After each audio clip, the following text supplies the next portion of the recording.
Nandito pa kayo sila? Wika noon ng isang lalaki na tumatakbo dahil sa may mga lalang na humahabol sa kanya. Hanggang sa pananakbo nito, sa kanyang pagramdam ng pagod ay napatigil ito sa isang matayog na puno.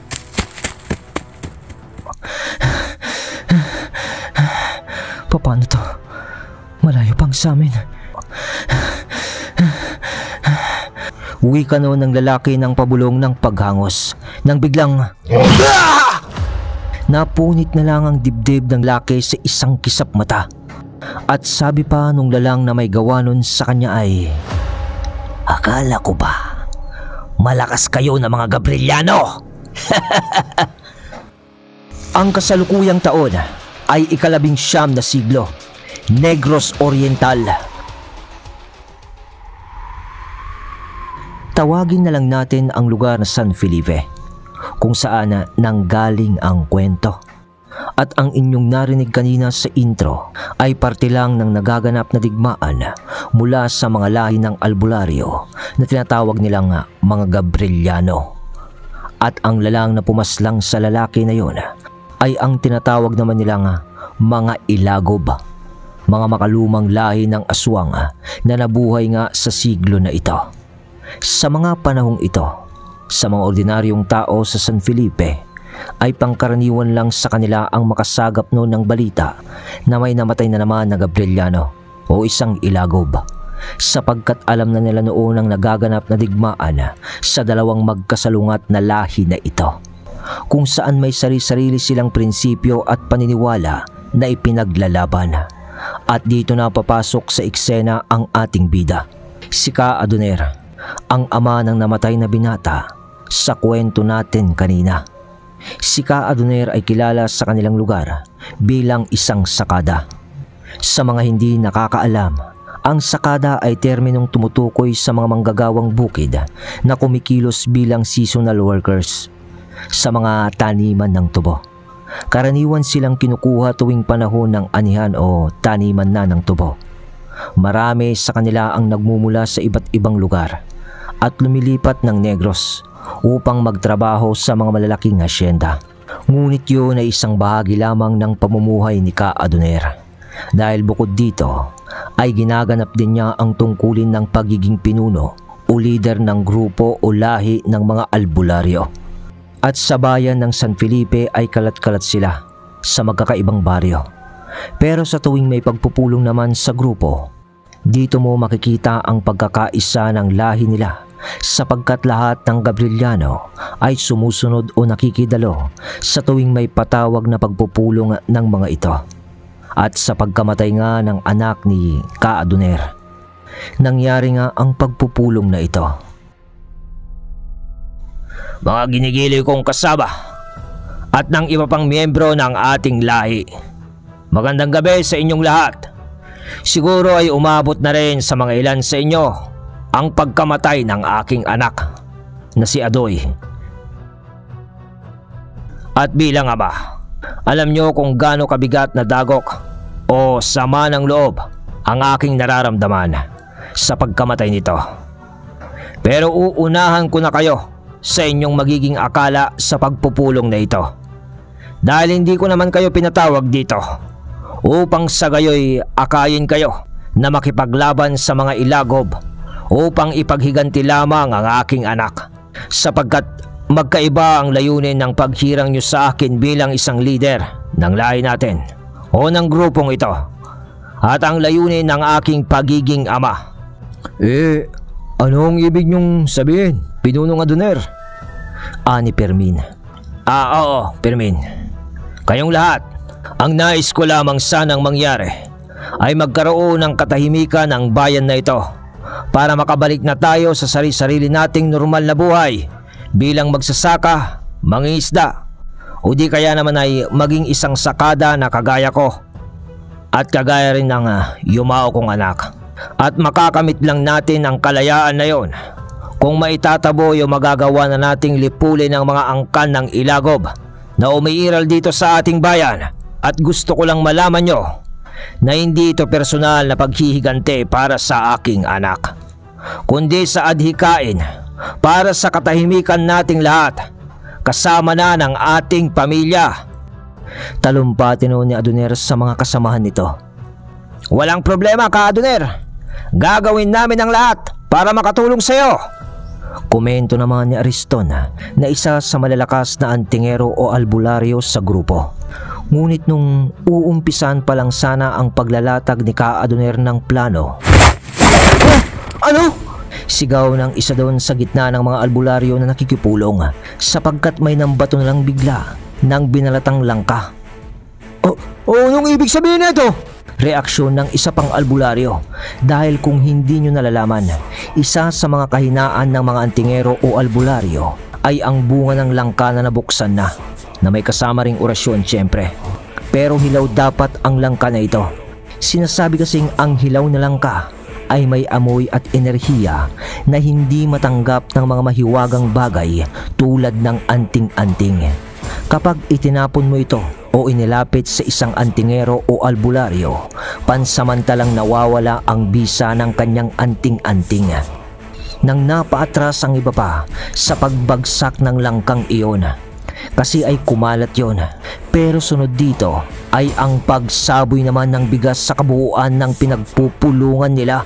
Agad na naghanda na noon ng mga albularyo sa mga pangyayari sapagkat lahat ng nalalaglag na bagay sa pinagpupulungan nila ay pangontra sa kanilang kakayahan. At alam nyo naman na siguro ang tungkol sa bigas, mga kabagis. Sa mga hindi nakakaalam, sinasabing kapag itinatapo ng bigas sa harap ng isang antingero o albularyo ay pinapaniwalaang kailangan nilang bilangin ang bawat butil nito bago nila magamit ang kanilang kapangyarihan. Ang paliwanag kasi dito, ang bigas ay simbolo ng buhay at kasaganaan at ang pagbilang dito ay nagre-reforma ng konsentrasyon ng antingero o isang albularyo. At dahil nga sa dalawang bagay lang na yon, bigas at langka, na pinagtatapon sa palibot nila ng kung sino mang nilalang, ay hindi na nun magamit ng mga albularyo ang kanilang mga kakayahan. Kaya wala silang pagpipilian noon kundi gamitin lamang ang kanilang mga patalim. Pinunong Adoner! Pinunong Adoner! Set up to! Set up to! Napapalibutan tayo mga ilagob! Sigaw pa ng isang albularyo. Maganda kayo! Bantayan nyo at ipagtanggol ang itala! Bago matapos ang pagsasalita ni Ka Adoner ay may tumama ng sibat nun sa kanyang balikat sa likuran, dahilan ng kanyang pagkatumba sa lupa. Inda niya ng sakit sabay bunot niya nito. Buti na lang ay mababaw nga lang ang pagkakatama nun sa kanya at nung tignan niya ang nakalagay na talim ng sibat. Ano? Salamin? Sibat ng salamin? Bigkas niya ng pagkagulat dahil nalalaman din ni Ka Adoner na isa yung pangontra sa kakayahan nilang mga albularyo o mga antingero dahil isang sibat yun na armas na may nakapaloob na salamin na sinasabing sumisipsip o nagbabawas ng kapangyarihan ng anting-anting kapag nahawakan ito umadikit sa balat ng antingero. Ibig lang sabihin nito na purong pangontra sa kanilang kakayahan ang ginamit ng mga kalaban. At huli na ang lahat nang malaman nila Ka Adoner na ang pagpupulong na yon ay isang ambush. Ambush pala para sa kanilang grupo. Tara na, Pinuno! Hindi na tayo pwedeng magtagal dito! Salita nun ni Pirmina habang nasa likod naman niya si Ariston noon na may hawak na panabas upang ipagtanggol sila. Sandali! Ariston! Pirmin! Ang mga kasama natin! Ayaw ko silang iwan! Pinuno, kung hindi tayo magmamadaling umalis ngayon dito, ay katapusan na nating lahat. Mas lalong masasayang ang sakripisyong buhay ng mga kasama natin dahil di natin sila mabibigyan ng katarungan kung pati tayo ay mamamatay dito. Salita nun ni Aristona. At habang nagsasalita ito kay Ka Adoner na alalay naman ni Pirmina, doon ay nakita niya ang paglilipanan ng mga sibat na gawa sa salamin na talim. Labag man sa kalooban noon ni Ka Adoner.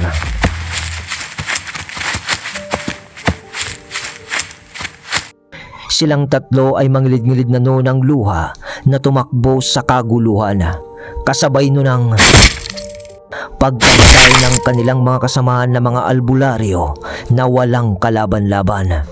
Pero habang papatakas naman na noon ang tatlo, si Fermin, Ariston at Ka-Adunera ay hindi naman hinayaan ng mga umatake sa kanila na makatakas sila ng ganun-ganun na lang, dahil nang medyo nakalayo na nun sila ng bahagya sa pagpupulong. Lipad ng sibat na paghabol sa kanila. Mag-iingat kayo! Fermin! Ariston! Wika noon ni Adunera sa kanilang pagtakbo. Wala silang kahit anong lampara man lang noon na ilaw sa kanilang dinaraanan sa mga sandaling ito, at umaasa lang sila sa liwanag na ibinibigay ng buwan na sa kanilang pagtakbo ay paminsan-minsan pang natatakpan ng anino ng mga puno, hanggang sa mga ilang sandali lamang ay bumaliktad si Fermin dahil may sumunggab sa kanya na nilalang mula sa pagitan ng mga puno. Ngunit agad na nag-usal noon ito ng pangwasak ng elemento ng kaliwa. Sabay, boom! Sa huling singha niya ng salita sa kanyang bibig ay parang manok na nangisay ang sumunggab sa kanya. Pagkatapos nito ay para bang nabulabog ang buong kakahuyan. Malakas, napakalakas ng binitawang orasyon ni Fermin, dahil maski ang mga nilalang na hindi nakikita sa buong kagubatan ay nabulabog nito, na para bang bumaba ang dibinong esensya ng langit. Pero kasabay ng pangingisay ng mabalahibong nilalang ay ang pagkapugot ng ulo noon sa pagtabas ng panabas dito ni Ariston. Mga salot! Mga salot na ilagob! Bigkas pa niya. Tara na, Ariston! Fermin! Wika naman noon ni Ka-Adunera, dahil pansin niyang tumigil na ang pagliliparan ng sibat. Ngunit sa kanilang pagtayo ni Fermin, sa sabay-sabay sana nilang pag-alis, ay sumambulat sa kanilang harapan ang mga aswang na ilagob.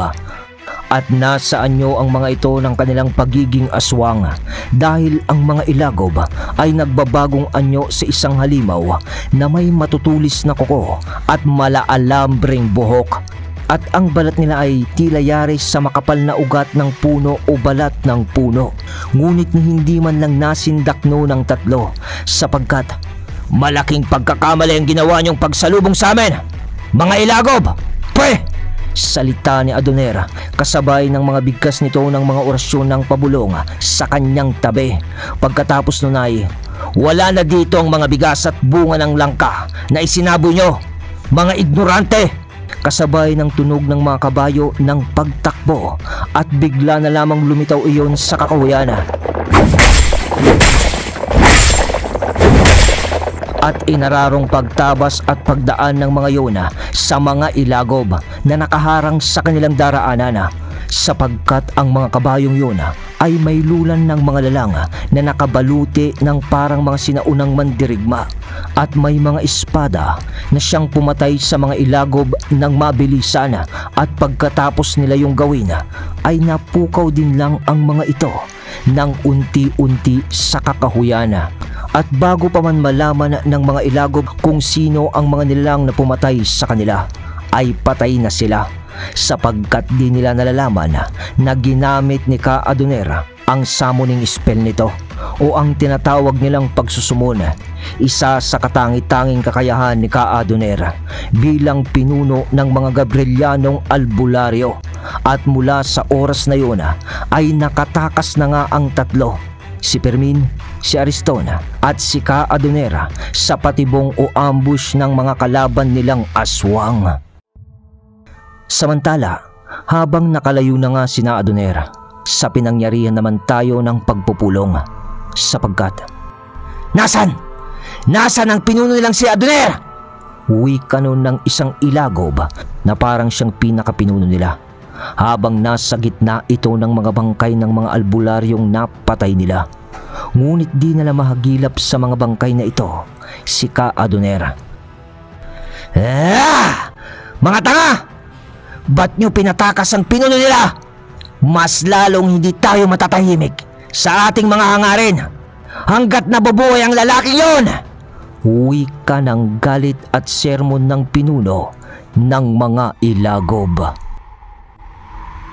At alam nyo ba kung bakit gano'n na lang naging reaksyon nito. Dahil sa paglipas naman ng ilang oras, matapos ang kaguluhang iyon, pagdating ni Ka-Adunera, Fermin at Ariston sa lugar ng kanilang tahanan, naramdaman agad ni Ka-Adunera ang mabigat na enerhiya sa paligid. Ang hangin ay malamig at ang katahimikan ay nakakabingi. Samantalang sa pagdating naman ni Fermin sa kanila namang tahanan, si Fermin ang unang nakakita sa eksena nung ang kanyang mga tuhod ay biglang nanghina at halos hindi na siya makahinga. Nang makita ang kanyang asawa at anak na nakahandusay na sa lupa, duguan ang buong katawan ng mga iyon na halos naliligo na sa dugo. At alam nyo ba na kahit ikaw ang makakakita nito ay masasabi mo nga wala na silang buhay? Hindi! Hindi! Sigaw niya. Ang hangin mismo ay gumugulo sa kanyang boses. At habang nagaganap yun kay Fermin sa kanilang bakuran, dumako naman tayo sa ibang baryo. Kasi kay Ariston naman, sa pagtakbo nito papunta sa kanilang bahay. Bakit? Bakit? Christina! Christina! Salita nun ni Ariston ng paghigbi sa pagkamatay ng kanyang asawa sa mismong loob ng kanilang tahanan. Ngayon ay balikan naman natin si Ka-Adunera. Kasi di ba nga't sa intro natin ay namatayan na siya ng isang anak. Ngayon naman ay bagaman na matagal na siyang sanay sa sakit ng digmaan, ay hindi niya naiwasang madama ang bigat ng trahedya nang makita niya ang kalunos-lunos na pangyayari na pati imbagang nalano ng kanyang panga ng mahigpit. At sa mga mata nito ay napuno ng galit sapagkat ang kanyang asawa at natitirang anak na babae ay patay na rin ng mga sandaling iyon sa kanilang tahanan. Walang tunog kang maririnig mula sa kanyang boses noon, ngunit ang sigaw ng kanyang kalooban ay mas maingay pa kaysa sa 1,000 salita ng paghihinagpis dahil sa sakit, galit o halo-halo ng emosyon ng kanyang kalooban. At lumabas na lang iyon sa pamamagitan ng pagpatak na lang ng kanyang luha sa kanyang mga mata.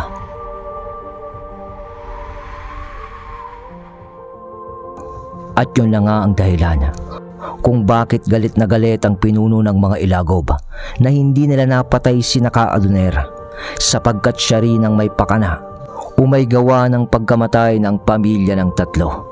At siguradong habang buhay, ang tatlong ito ay mananatili sa kanila ang peklat o sama ng kanilang damdamin na siyang magpupursige sa mga yun na patayin ang buong lahi ng mga Ilagob.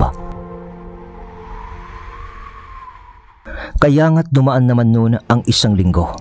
Nang mga araw na ito ay nailibing na ang bawat pamilya ni Fermin, Ariston at Ka-Adunera na mga namatay nga. At nagkita-kitang muli ang tatlo ng palihim sa isang burol. Parang sila na lang kasi ang natitira sa lahi ng mga albularyo. Papadilim na ang kalangitan nung nandun na sila. Nagdasal pa ang tatlo na nakamatikluhod sa lupa. At sa hulian noon ay sinabi ni Ka-Adunera ang mga salitang, "Sa ngalan ng mga nawalan, sa ngalan ng mga iniwang sugatan, iparating ang puot ng langit sa mga halimaw na ito." Pagkatapos niyang sabihin yon, ang lupa ay parabang umuga kasabay ng pagtayo nilang tatlo habang tanaw nila ang kagubatan na nakapalibot sa burol na yon. Mula sa di kalayuan ng kakahuyan ay lumabas na ang mga nilalang na paparating sa harap ng burol sa kanilang kinatatayuan. Hanggang sa mga ilang sandali ay sari-sari ng tunog ang kanilang naririnig. Pangunahin dito ang parang pagdagundong ng takbo sa kagubatan. Hanggang sa mga ilang sandali pa ay lumitaw na ang mga nilalang sa baba ng burol na yun. Mga tikbalang, maharlikang engkanto at iba pang nilalang nakapanalig ni Ka-Adunera. At ang mga armas ng mga ito ay nagkikinangan at ang kanilang presensya ay nagdudulot ng matinding kalakasan ng muling pakikipaglaban.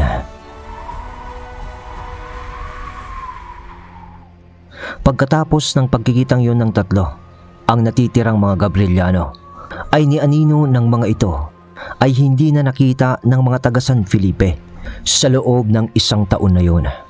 At dahil parang nagapi na nga ang lahi ng mga Gabrieliano sa loob ng 1 taon na ito, ay nagtiis na mamuhay sa takot ang mga normal na tao sa San Felipe.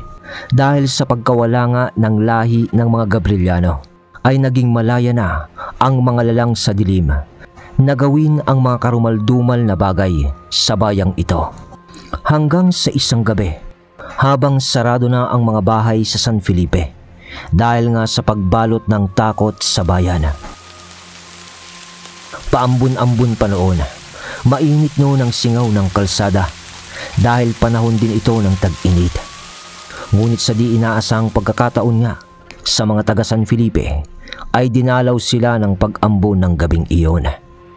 Nang sa kalagitnaan ng gabi, 2 nilalang noon ang may hawak ng sako habang naglalakad sa gitna ng lupa pang daanan. Tiba-tiba na naman tayo. Hindi alam ng baryong pinasok natin na nawawala na ang iba sa kanilang mga kapamilya. Wika pa nung isang nakahawak ng sako. Sinabi mo pa.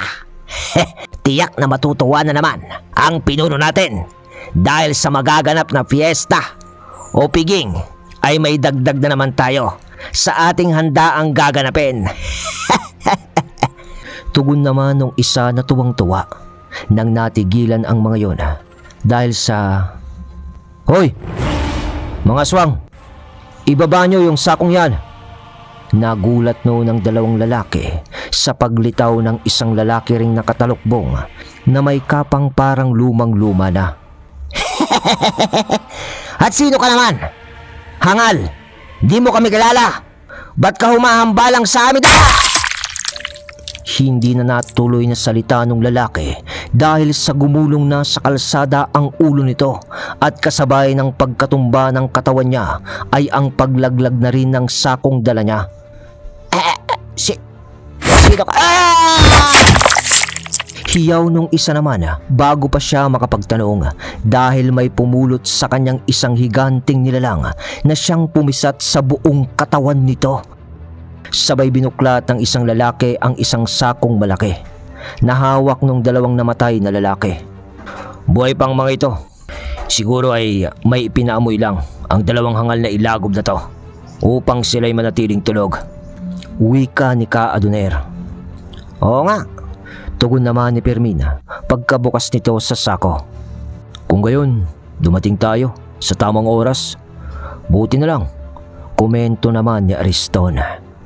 Tama kayo sa narinig nyo.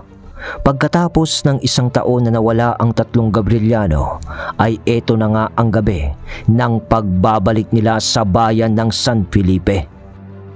Ibinalik ng 3 noon ang nakuha nilang laman ng sako sa mga magulang o pamilya ng mga iyon. Dahil sa 2 bata pala ang laman ng sako na hawak-hawak ng 2 lalaki. At simula nga ng gabing iyon, 1 linggo ang lumipas, ay ang naging kaganapan naman sa kuta ng mga ilagob ay ganito. Huwag niyong sabihin sa akin na may mga lalang pa na kayang kumontra sa ating mga gawain dito sa San Felipe.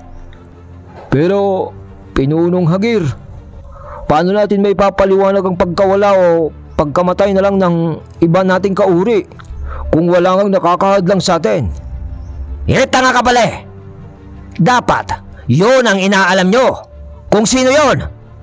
Wika ng pinuno. Hindi kaya mga Gabrieliano, pinuno, ang mga gumagawa nito? Sila lang naman ang may lakas ng loob na kalamanin tayo noon. Ano? Gabrieliano? Isa ka ring bobo. Noon yun, noong nandito pa sila. Matagal nang nawala ang mga yon sa San Felipe. Sagot naman ni Hader.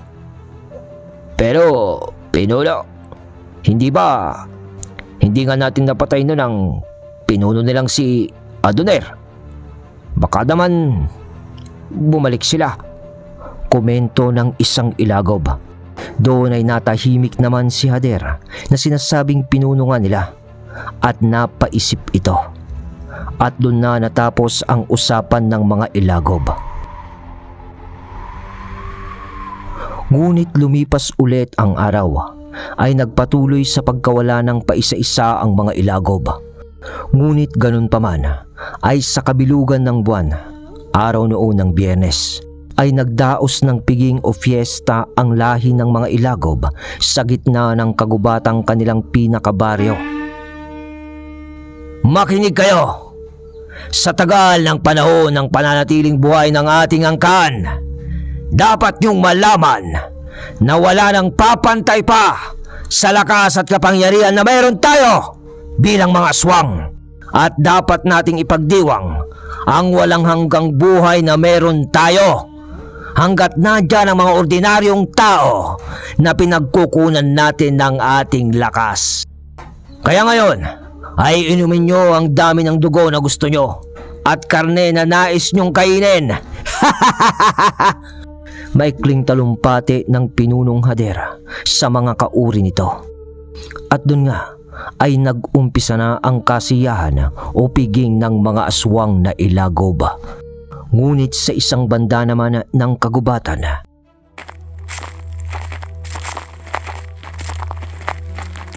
ay may naglalakad na 3 lalaki noon na nakakapa ng kulay bughaw at may nakatatak dito na isang pabilog na kalasag na may patulis sa dulo. Ang bilog ay sagisag ng pagkakaisa ng mga Gabrieliano, samantalang ang patulis sa dulo ay pahiwatig na handa silang lumaban sa mga sumasalungat sa kanilang landas o layunin.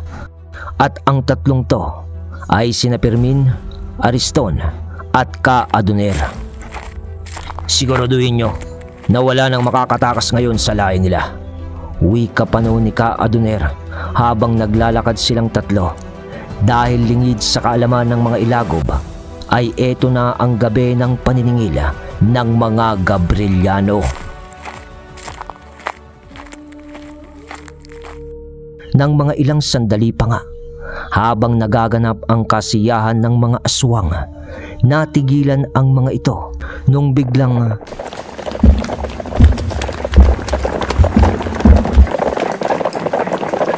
nakarinig sila ng pagdagundong ng lupa na para bang may mga tumatakbong nilalang sa kagubatan. Halo-halo iyon. May tunog ng padyak ng kabayo. May parang mabibigat na yabag na tumatakbong higante. Ulalang nang "Humilag kayo!" wika ni Hader nang biglang sumulpot na lamang mula sa kagubatan ang iba't ibang uri ng lalang.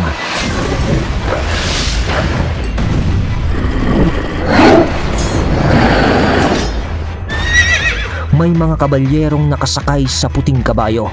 May mga higante na animoy halos singlaki na ng puno ng nyog. At may mga tikbalang pa. At sa pagsakop nga ng mga lalang na ito sa piging ng mga aswang, ay agad na nalagasan ang mga yon ng kanilang mga kauri. Hinuhuli o pinipisat o hinahampas ng mga higanting nilalang ang mga madadakma ng mga itong ilagob. Samantalang ang mga kabalyerong puti naman,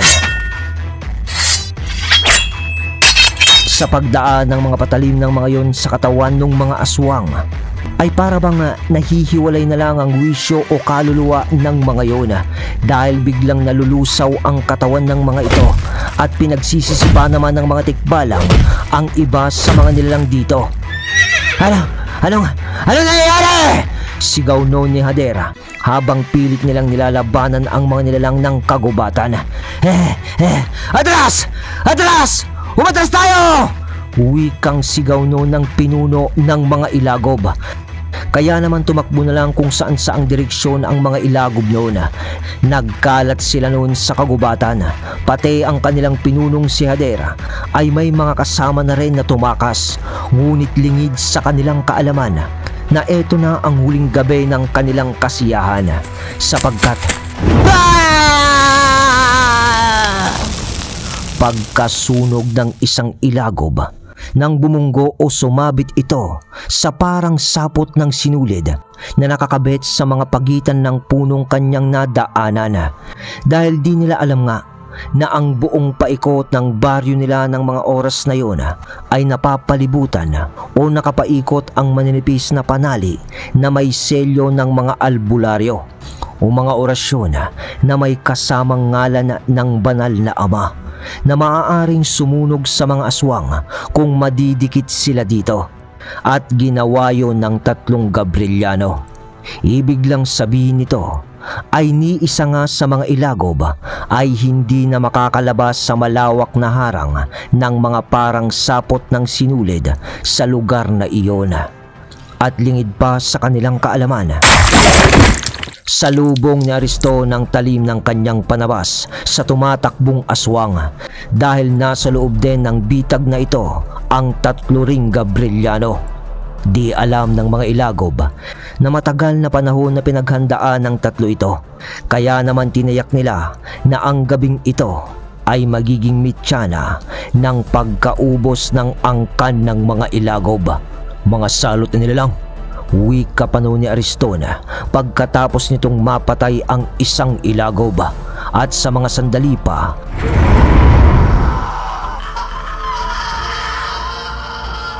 ay maririnig mo na ang mga hiyawan ng pagkasunog ng maraming ilagob dahil sa pagkasagi nila sa mga sapot ng sinulid na ginawa ni Fermina.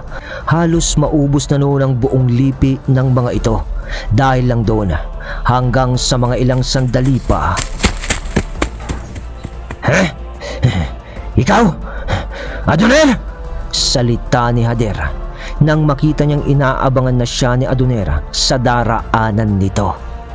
Kahit anong gawin mo, Hader, ay hindi ka na makakatakas sa lugar na ito, at mangilan-ngilan na lamang kayo sa loob ng bitag na ito. Kaya wala ka ng lusot, sabi ni Adonera, kasabay ng paglitaw ng 2 ring albularyo sa magkabilaang bahagi ni Hader, si Firminion at Ariston. Pero may mga kasama pa rin naman dito si Hader na mangilan-ngilan sa mga tapat nitong alagad. Hindi kami titiklop. Hindi titiklop ang tuhod namin sa inyong mga Gabriliano! Wika naman ni Hader. At sinong nagsabing nandito kami para patiklopin lang ang tuhod nyo? Sagot naman ni Fermin. Nandito kami para ubusin ang lahi nyo, dagdag pa ni Aristona.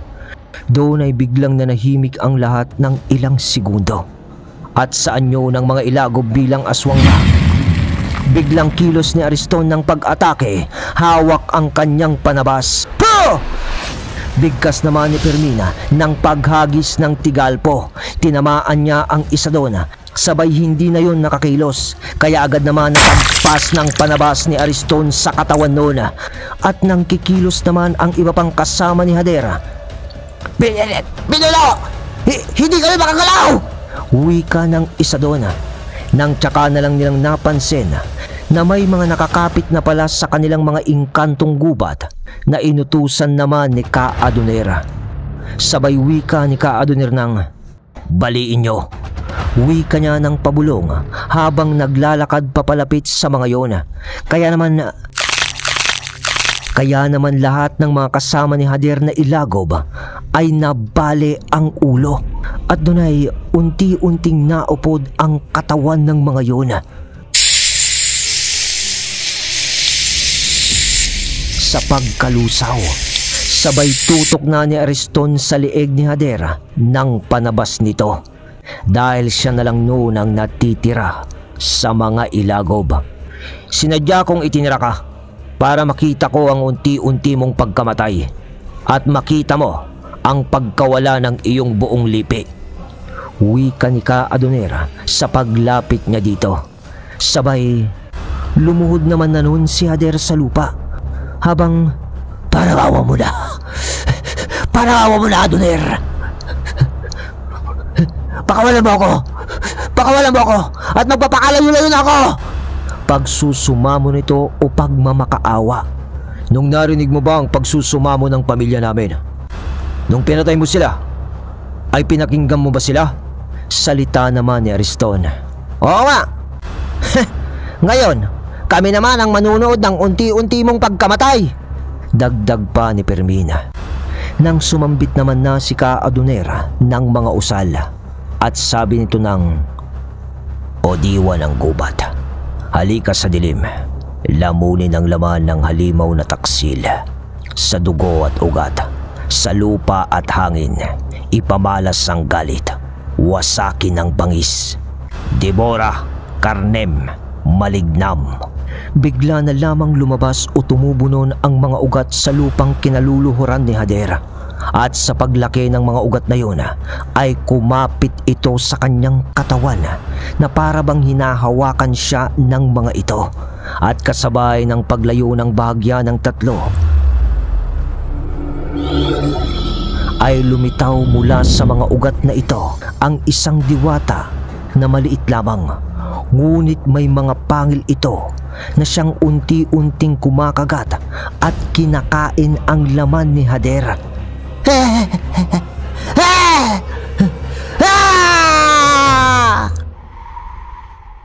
Huling hiyaw ni Hader. Hinintay pa noon ng tatlo ang pagsikat ng araw. Dahil kahit na unti-unting kinakain noon ng diwata ang katawan ni Hader, ay buhay pa rin ito na nahihirapan. Hanggang sa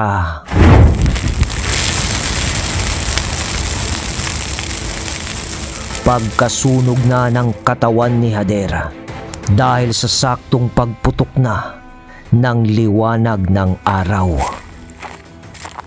Lumabas noon ang tatlo sa kagubatang iyon na dala ang tagumpay na lipulin ang lahi ng mga ilagob na aswang.